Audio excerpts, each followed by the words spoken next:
Our long-term support is not about prolonging the war. It is about helping Ukraine defend itself today and preventing any future aggression.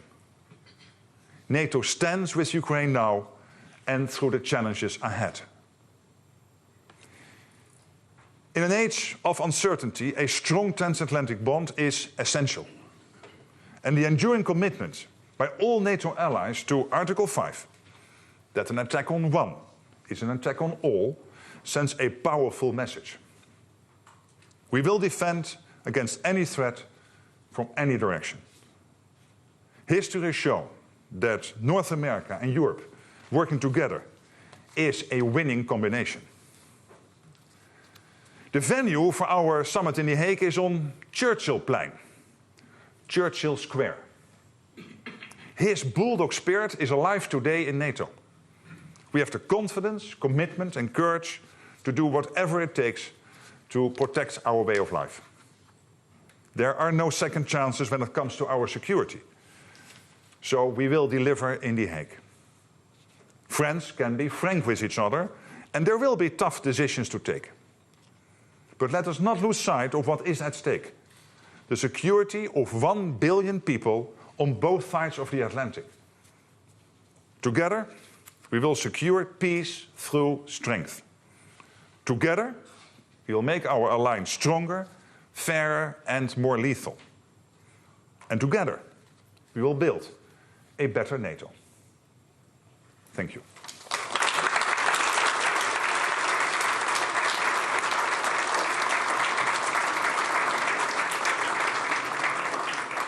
Thank you all very much indeed. And I'm using as my pad to write on, but what I can recommend to you, today's edition of The World Today, which is a large part of which is dedicated not only to NATO, but people making suggestions to the Secretary-General as to what he might do.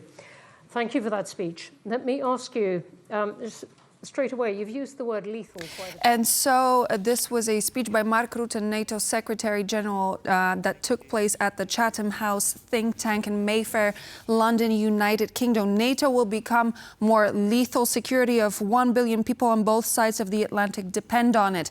Those were some of the words by Mr. Rutte, and we will be bringing you more from the Chatham House later on. So now let's continue with the news. Ukraine has begun the first stage of a major prisoner exchange with Russia.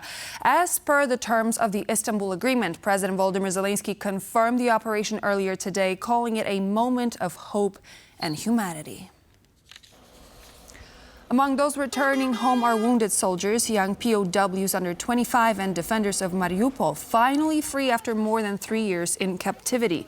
The exchange, part of a deal struck during peace talks on June 2nd, includes personnel from nearly every branch of Ukraine's armed forces. This comes after a swap plan for June 7th and 8th failed to materialize. Russia accused Ukraine of delaying the exchange indefinitely, claims Kyiv firmly rejected as disinformation. Ahead of the exchange, Zelenskyy had said that Ukraine aimed to bring home 500 prisoners in the swap. Moscow claims that its forces are carrying out an offensive in Ukraine's Dnipropetrovsk region as part of efforts to create what Russia is calling a buffer zone. The head of Ukraine's Center for Countering Disinformation denies these claims. Ukraine's Operational Command South reported on Sunday that Russian troops are indeed trying to break into the Dnipropetrovsk region, calling the situation tense, but not reporting any successful advances. The General Staff of the Ukrainian Armed Forces denied the claim as well, accusing the Kremlin of spreading disinformation in order to stoke tensions among Ukrainians.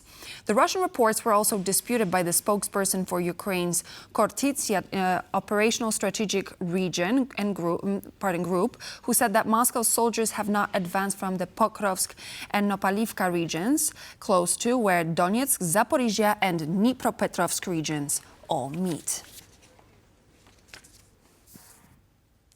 Polish President-elect Karol Navroski has given his first international interview since winning the election on June 1st.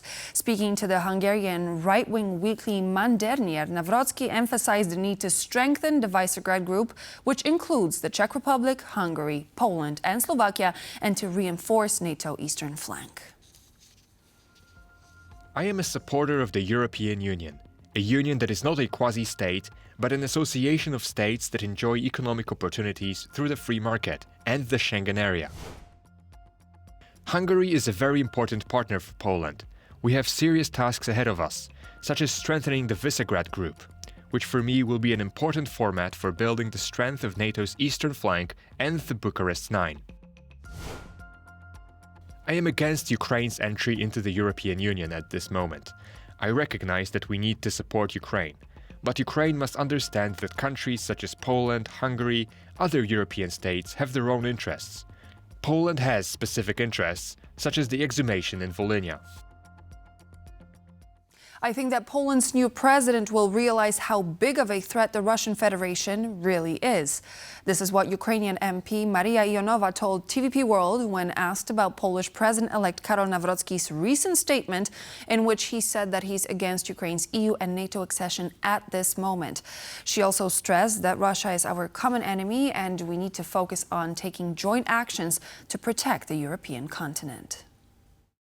I think that a new president also will realize how big threat is Russia Federation. So even about your questions, I will give these questions to history, and I think that some of the elements that was during the electional campaign, because I think that we have already apologized as Ukrainians on historical some events. So I think that it's not in favor of our friendship and partnership, to raise such sensitive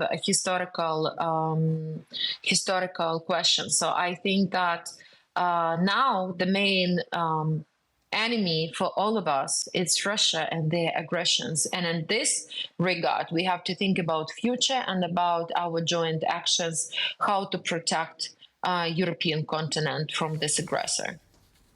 European far-right leaders have gathered in France at Marine Le Pen's invitation. The meeting was called to mark a year since Le Pen's national rally scored their best ever performance in European Parliament's elections, crushing the opposition. The meeting saw prominent European nationalist figures such as Hungarian Prime Minister Viktor Orban, Italian Deputy Prime Minister Matteo Salvini, Spain's Santiago Abascal from the Vox Party, and of course National Rally's Jordan Bardella. Le Pen hosted her key European allies in a show of unity and strength in the European far right. Viktor Orban took to social media following the meeting saying, quote, "The winds of change are gathering," end quote. A public rally is scheduled to take place on Monday as part of the meeting. Tensions are boiling over in the Polish national football team. What began as a bold move by head coach Michał Probierz, stripping Robert Lewandowski of the captain's armband, has now escalated into a full-blown crisis. In response, Lewandowski has announced that he will no longer play for the national team. The fallout has sent shockwaves through Polish football, sparking major controversy just days before the team's upcoming match against Finland. Coach Probierz defended his decision, saying it was made in the best interest of the team. I am fully aware that the decision I made regarding an exceptional player was a difficult one. However, the nature of football often requires us to take a broader view and prioritize what's best for the team as a whole. Now, in light of our current objectives and the direction we're taking, I firmly believe this was the right course of action. With regard to reconciliation, I remain open and approachable. I do not hold grudges. In life, as in football, there are moments of disagreement, but they pass. There's no place for resentment in this sport. I view the situation as part of the natural progression of events. In football, as we know, anything is possible. In an interview with Wirtualna Polska, Lewandowski explained his decision not to play following his removal from the captaincy.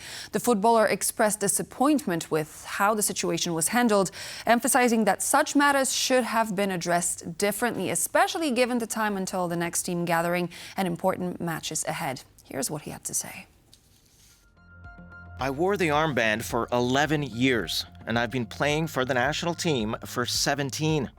I thought matters like this would be handled differently, especially since there's plenty of time before the next camp. We're also approaching an important match, and yet, everything was communicated to me over the phone. It really shouldn't have been this way. The coach has broken my trust. That said, I want to emphasize one thing. It's not that I've suddenly fallen out with the national team. For years, I've always given my all to the team. The national team has always been my top priority. But I'm deeply hurt by what's happened. It's not even about the decision regarding the armband, but about the way it was conveyed to me. This is definitely going to be truly upsetting news for many football fans across the country, but this is what it is. Thank you so much for joining us here on World News. This would be all for now, but please do stay tuned. We're back in just a moment, and we'll see you there.